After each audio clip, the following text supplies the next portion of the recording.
Եղանակները տաքանալուն զուգահեռ ու ճանապարհաշինական կազմակերպությունների մրցույթից հետո քաղաքի տարբեր հատվածներում մեկնարկեցին փողոցաշինական աշխատանքները։ Սկսած Երևանյան խճուղու սկզբնամասից իրականացվում են փոսային նորոգման աշխատանքներ։ Նախորդ տարիներին արված կարկատանները քանդվում են, փոխարենը նոր փոսալոցում ու ասֆալտապատում կլինի։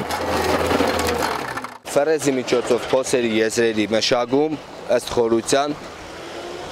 հետագայում կատարվում է մաքրումը շինաղբից,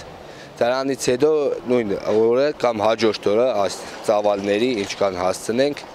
կատարում ենք ասֆալտապատում։ Փոսալցման աշխատանքները ոլորտի պատասխանատուն բնականոն է համարում։ Ասֆալտաշերտի պահպանման ժամկետը 7-ից 8 տարի է։ Ըստ պարոն Մանասյանի քանդվում են ոչ թե նախորդ տարիներին կատարված, այլ արդեն շահագործման ժամկետը սպառած հատվածները։ Քաղաքի 15 փողոցում փոսային աշխատանքներն արդեն ավարտվել են, 11-ում ընթացքի մեջ են։ Եթե եղանակները անձրևները չխանգարեն, մենք մեր հաշվարկով մոտավորապես հունիսի 1-ին փոսային նորոգումները ամբողջությամբ կավարտենք։ Բնականաբար մենք պակաս փողոցներ ունենք դեռևս, որոնք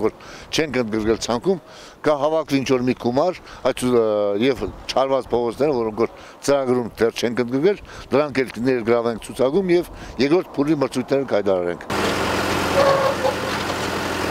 Ընթացիկ փոսային նորոգումներին զուգահեռ նաև հիմնանորոգման աշխատանքներ են իրականացվում։ Նախորդ տարի քարապատման եղանակով նորոգված Նիզամի փողոցն այս տարի կշարունակվի հատվելով Օլեգ Կոշովոյի եւ Սպանդարյան փողոցների հետ։ Նորոգումը կհասնի մինչև Գյումրու ընտանեկան բժշկության կենտրոն։ Սալապատում է արդիկ տուֆի սալերով 40-ը 40-ի վրա 10 սանտիմետր հաստությամբ,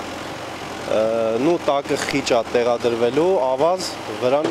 սալերով ընդհանուր ճանապարհը։ Այստեղ միաժամանակ կառուցվում է ջրահեռացման համակարգ։ Դրա անհրաժեշտությունը միշտ է եղել։ Ստեփանյան փողոցի վրա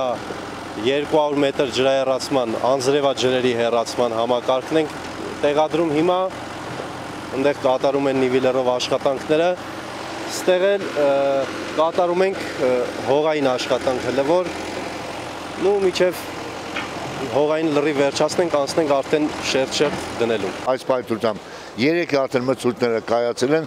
2 աշխատանքներ ընթանում են, 1 ավարտվել է, անավարտ էր, 2 անավարտ էր, ուրեմն ընթացքի մեջ են եւ 2 նոր մրցույթ է, այս տարվա արդեն աշխատանքները սկսվել են։ Կհիմնանորոգվի նաև Ղուկասյան փողոցը։ Ընդհանուր առմամբ նախատեսված 8 փողոցի հիմնանորոգման համար կտրամադրվի 225 միլիոն դրամ։ Ինչ վերաբերում է Անանյա Շիրակացի փողոցին, ոլորտի պատասխանատուն նշում է, որ տվյալ փողոցն արդեն իզորու չէ ենթարկել փոսային նորոգման։ Դրությունը կարող է շտկել միայն հիմնանորոգումը։ Այլևս անհնար է Շիրակացի փողոցը փոսային նորոգման միջոցով տեսքի բերել։ Քանի որ հունիս ամսվա 3-րդ 10-օրյակում մենք մեծ թվով հյուրեր ենք սպասում քաղաքում, հույս ունենք, որ կառավարությունը ուղղակի դա հաշվի կառնի եւ հնարավոր է ինչ-որ գումարներ տրամադրի, որպեսզի այդ փողոցը